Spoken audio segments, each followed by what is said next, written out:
जो सूर्य उदय होते हुए अपनी चारपाई में सैया में है, उसकी आयु, श्री, स्वास्थ्यता, आनंद, स्मृति सब अपहरण हो जाती है। 4 बजे उठो और आधा लीटर जल हल्का सा गर्म करके वज्रासन में बैठ के 10 मिनट में पियो, थोड़ा धीरे धीरे, और फिर 10 मिनट टहलो, शौच जाओ, स्नान करो, स्नान करने के बाद 20 मिनट व्यायाम करो, फिर 2-3 किलोमीटर चलो या दौड़ो, जितनी तुम्हारी सामर्थ्य हो, राधा नाम जपते हुए।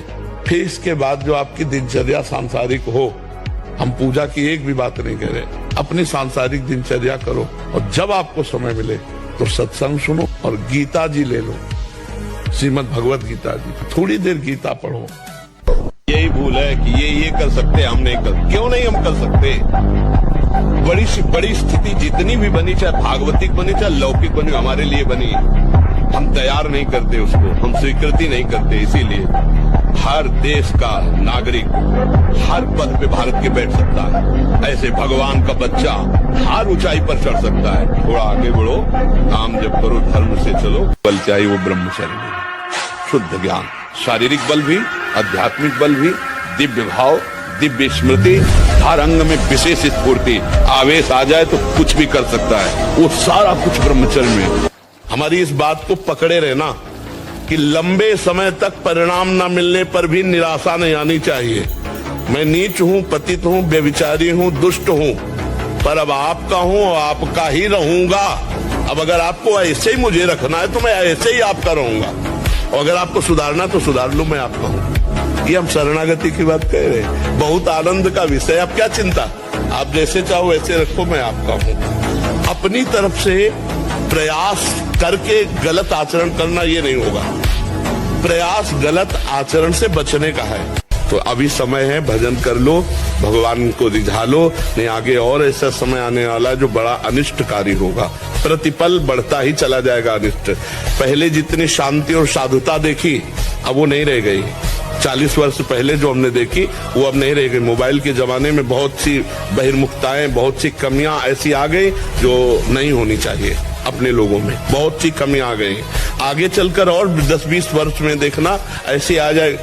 काम की मार जब पड़ती ना, त्राहिमाम मचता है, ऊपर लाठी चला दो तो सह सकते हैं, लेकिन मन में जब मार पड़ती है ना, वही टिकता है जो प्यारी जी के चरणों के भरोसे है। चाहे जितना दिग्गज सूरवीर हो, चिगाड़ के भाग जाएगा।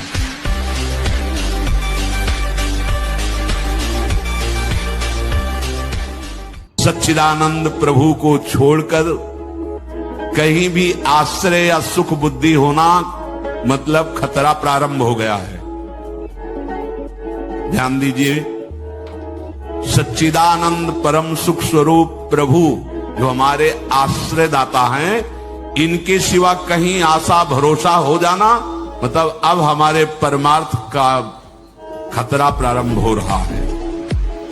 इसलिए कभी ऐसी कल्पना भी ना होने पावे उपासक के हृदय में अपने प्रभु के सिवा किसी अन्य का आश्रय। नाम समस्त सांसारिक जालों को काटने वाला है। जिन जालों में आप फंसे हुए हो ना, सुमिरत समन सकल जग जाला, समस्त संसार के बंधनों को काट देगा नाम। काल का भी महाकाल है नाम।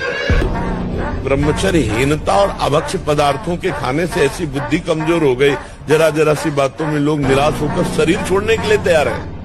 शरीर छोड़ने के लिए लोग तैयार, मतलब यार क्या जीवन। अरे बोले हमको धोखा दे दो, तुम्हें धोखा दे दिया तो इससे ज्ञान प्राप्त करो, अब ऐसे व्यक्तियों का संग मत करना, शरीर छोड़ने की क्या जरूरत। बोले नहीं, हार गया तो जो तुमसे त्रुटि हुई उसे सुधार और आगे विजय सिद्ध प्राप्त कर। बोले नहीं, मेरा कोई नहीं तो परमात्मा है ना, बढ़ आगे परमात्मा को यार बना के, परमात्मा को मित्र बनाकर बढ़, देश संसार में विजय प्राप्त होती है। जिस समय आपके हृदय में कोई गंदी चेष्टा करने की भावना, उस समय कहाँ गया आपका विवेक, विचार, भगवत स्मरण कहाँ गया? क्या करने जा रहा हूँ, किससे कर रहा हूँ, कौन है जो मुझे प्रेरित कर रहा है? कहाँ है विवेक आपका, कहाँ है ज्ञान आपका, कहाँ है आपका सतमार्ग का वो दृढ़ संकल्प जो भगवत प्राप्ति के लिए, भगवत प्रेम के लिए, भगवत चिंतन के लिए आपने स्वीकार किया है? ब्रह्मचर्यहीन मतलब जीवन एक मृत जीवन है। ब्रह्मचर्य अमृत है। अगर आप ब्रह्मचर्य से चलें तो आप देख लीजिए स्वयं में आपके अंदर एक से एक उत्तम विचार, उत्तम सामर्थ। मेहनत में लग जाओ तो और जोश आएगा, क्योंकि ब्रह्मचारी हो ना, जिधर लगाओ